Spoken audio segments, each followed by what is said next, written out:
Today's episode of Government with Mrs.Murica, we are going to talk about different kinds of governments that we see around the world.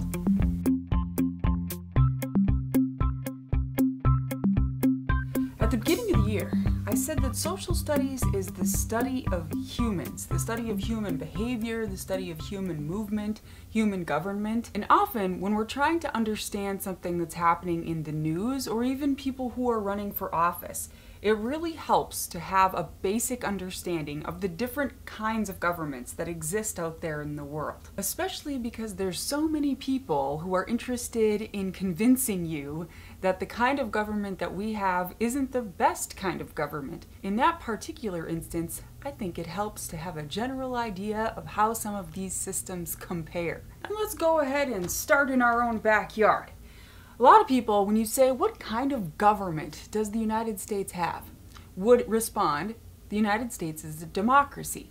And while that's like kind of sort of true, it's also kind of sort of not true. So when our founding fathers and mothers wrote the Constitution, they did not want a straight democracy where anybody and everybody can vote on what they want. Now, the meaning of the word democracy is that people are involved, that the people run themselves. They get to be in charge of their own destiny as a country. Another word that we often hear in conjunction with democracy is a republic. And a republic is pretty straightforward. It's just a country where people have the right to rule over themselves, where people have a say in their future. When we use the term direct democracy, that is when anybody who is eligible can vote. It's all in the basement. It's in the basement! Gosh, shot.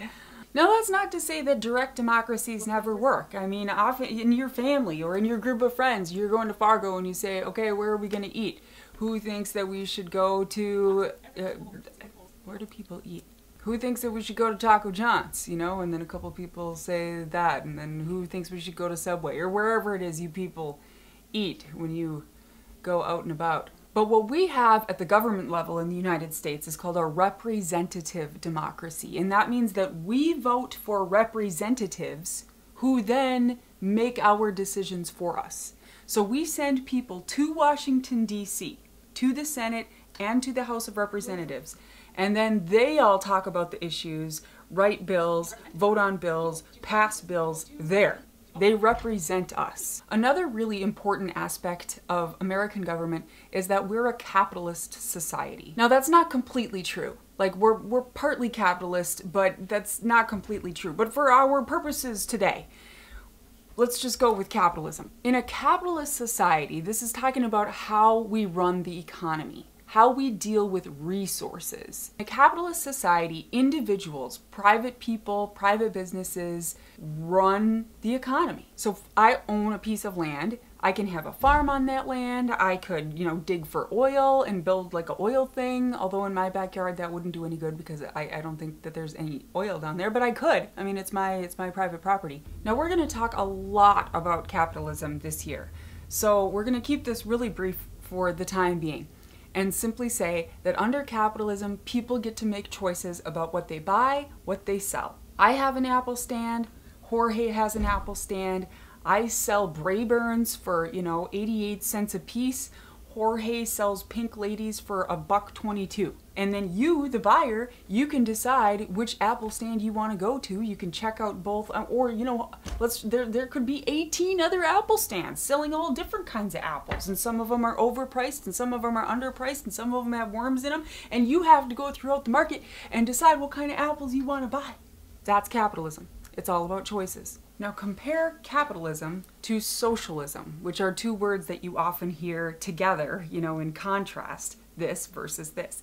Socialism is when the government controls the economy. The government decides how much a gallon of gas is. The government decides who gets to sell apples. The government decides how many apples each family can buy per week. One of the most unpopular parts of socialism is when it's instituted somewhere, what you first have to do is take everybody's stuff and like put it into a big huge pot and then, you know, redistribute it so everyone gets this equal share of land, equal share of resources, and then the government from there on out supposedly is responsible for making sure that everybody has what they need. This never works, of course, and typically in that beginning part of taking everybody's stuff away, there's an incredibly bloody era, a purge, if you will, because, you know, as human nature would have it, some people don't want to give up their stuff. So, capitalism, individual people, private businesses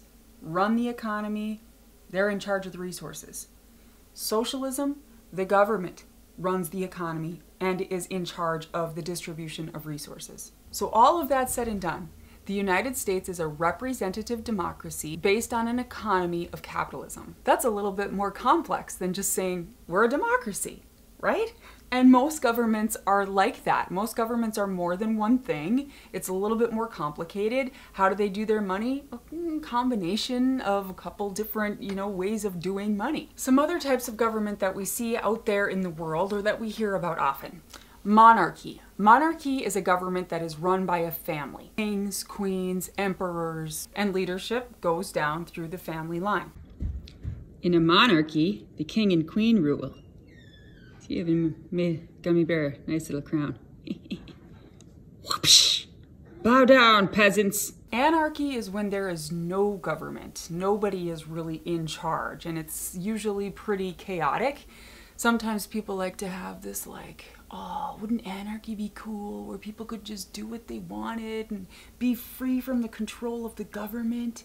Yeah, okay, go and live in one for a while, and then, you know, after a year, tell me what you think about it then. It's usually after like a civil war, or if there's, you know, some kind of revolt and revolution, and then there's this weird chaotic period in between where like nobody's really in charge. It's very popular for the punk subculture to spray paint the anarchy symbol on the side of stuff. One time I saw a B spray painted in the circle instead of an A.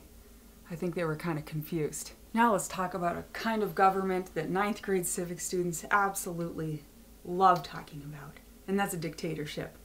I don't know why you guys are so fascinated with dictators. In a dictatorship, there is one person who's in charge. That person typically has total control, usually because they've taken over the military so they can use the military to enforce their control.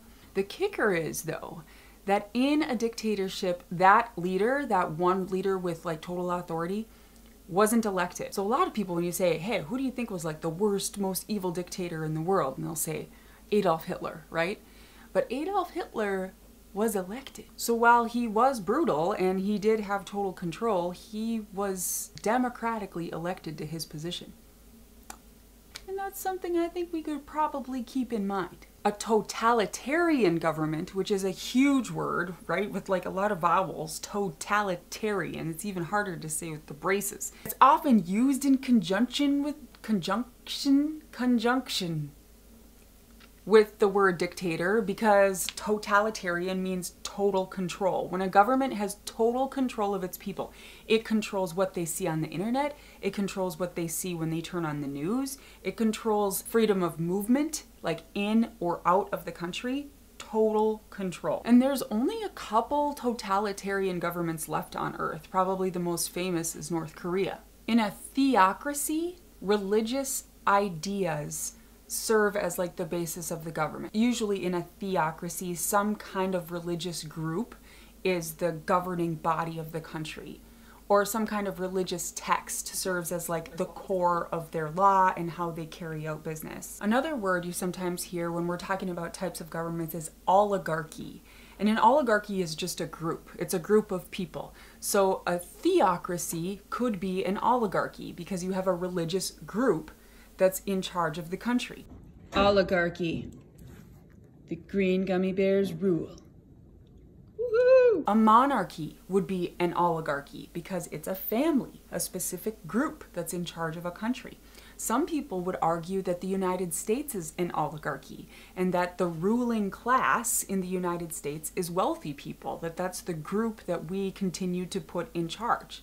Well, that's not always the case, like that's not a hard and fast rule, but there's something to be said that many of the people who serve in high-ranking positions in American government are very wealthy people.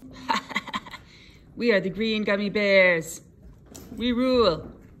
Oh, cool.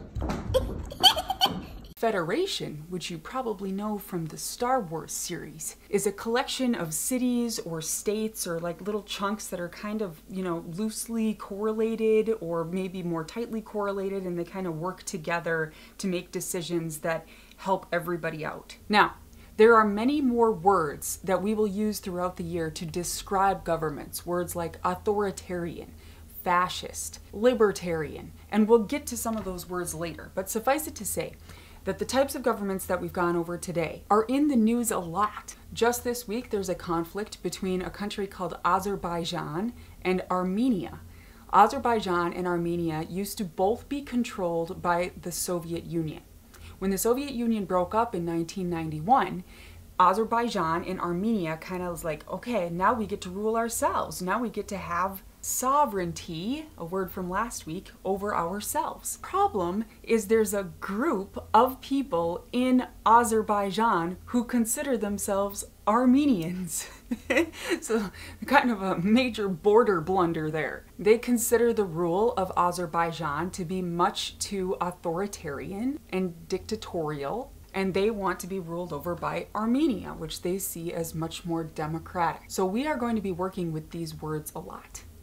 But just to give you a very brief, very concise review, here we go.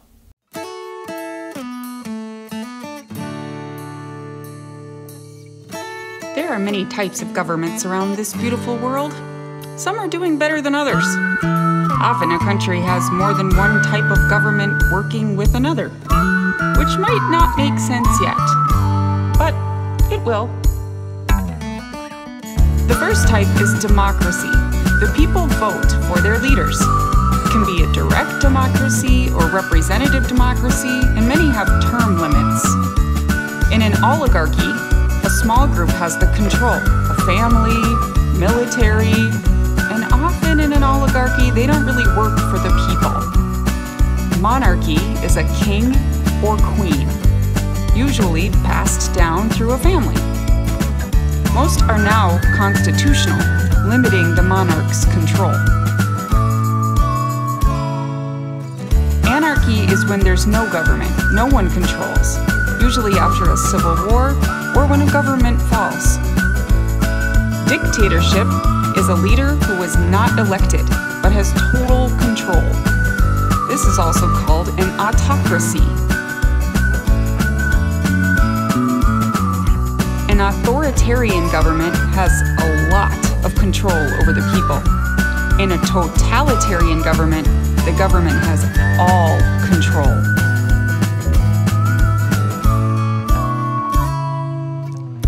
There are also ways of running the economy as a country. When the government runs the economy, it's called socialism. When individuals or private companies run the economy, it's called capitalism. But most countries have a combination of both.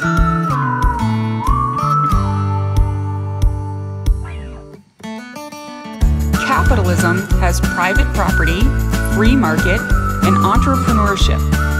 People make and get to keep. The incentive? A profit. Socialism has shared property, controlled market, and a state-run business. People are assured basic needs, but it's about the greater good.